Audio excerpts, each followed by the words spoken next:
Reverend JJM Nicholas Roy Memorial Committee rengkat ka jinga Trelang bat ka Khasi Hills Autonomous District Council hakasini thodieng kalapan long ya ka inter college debate competition arhajar arpulai kumshi benta ka jing Rkhie ya ka lengkhu sngiap ka bahnriu phusau jeng ukpa ka khrnit bahnriu u pastor JJM Nicholas Roy hakani karensan ya kop Iatai nia ki Samla Pule na ki college paper lawan ban penya da judge barim ka district council court Dr. S Khasi MD Ayo ru kajeng keren nau MDC ka thanyu badai ru deputy CEM ka KHEDC ba pensngan NCM nang ta chairman ka JJM Nicholas Roy committee ba ransom sutengah bar ru ba El Roy nalor kiwe. Now, I think the judges have already got the criteria for the from the Tbit College. I stand here to against the motion. In my opinion, I would like to say that this sixth schedule of the Indian Constitution is not relevant in the present context in Meghalaya. My first point is that, let's go straight forward to the point. Okay. My first point is that when we talk about the market under the Regulation Act of 1979, let us take Yaudu order Barabasar. We see most of the non-tribals or the outsiders are controlling the business over here. So what about us? What about us? We have no any other option rather than to sell item or second-hand goods in front of your shop. Do you agree with my points? Yes or no? The second point is that it says about the trading license under the Regulation Act of 1959. When we talk about the trading license, we see that these non-tribal peoples are trading freely without any check from the district council. We see sometimes also we can see that the pressure groups like the KSU, the HYC, and the HITO, and so on. They try to check which is not the duty for them to check. So this act also is not relevant in Meghalaya in the present context. My third point is that it says about the land. The Autonomous District Council is supposed to protect the land rights of the local people. But what has happened now? Let us take an example in Iatai Hills. In Iatai Hills, the farmland, the agricultural land, and the community forests can be easily converted into private land for mining and construction purposes by the non-tribals and the rich merchants and the outsiders, which create more and more problems than solution. My third point is that it says about the river. When we say about the river, let us take a look. Rivers are also the subject of the district council too. But what have the EDCs done to protect our rivers, like the Wa'angkra, the Umsherpi?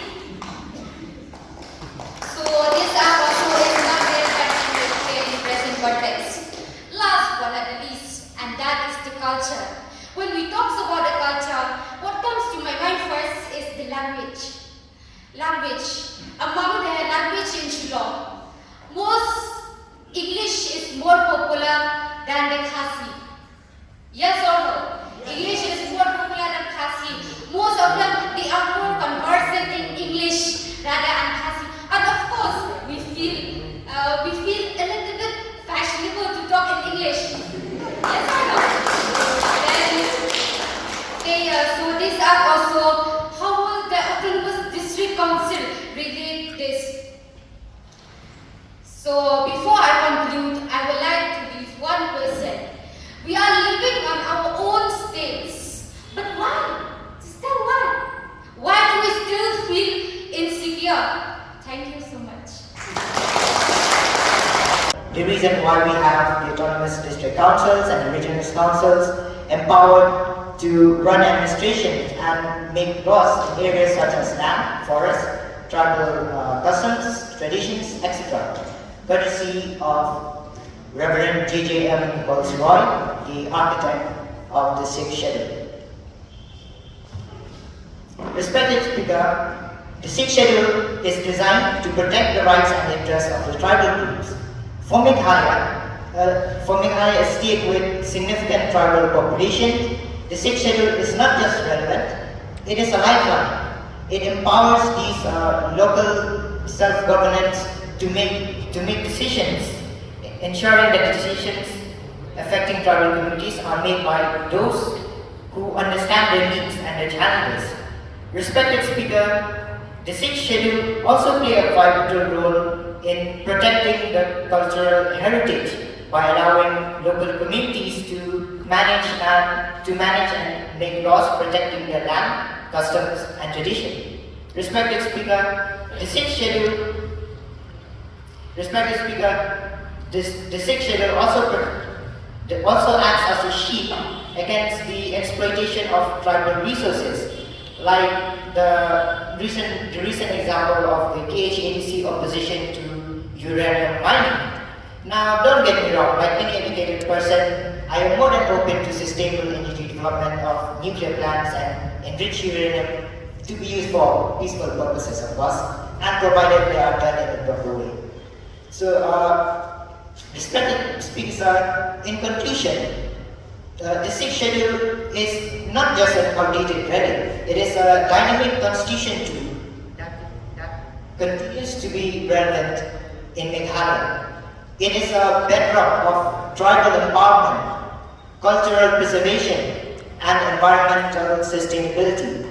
To discard the 6th schedule would be to discard the very essence of our constitution, which seeks to serve the rights and the aspiration of all citizens, irrespective of their culture and regional affiliation.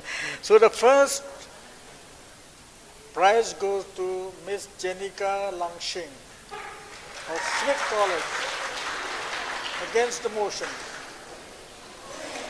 Number 2 is Shania Lang Kong Maupa of JJ Nichols Roy College, and the 3rd is Napi Risa Thankyu of Nabon College. So as you've heard, the prizes will be given in JJ Nichols Roy College on the 1st. We'll share the details with you later on. Thank you very much.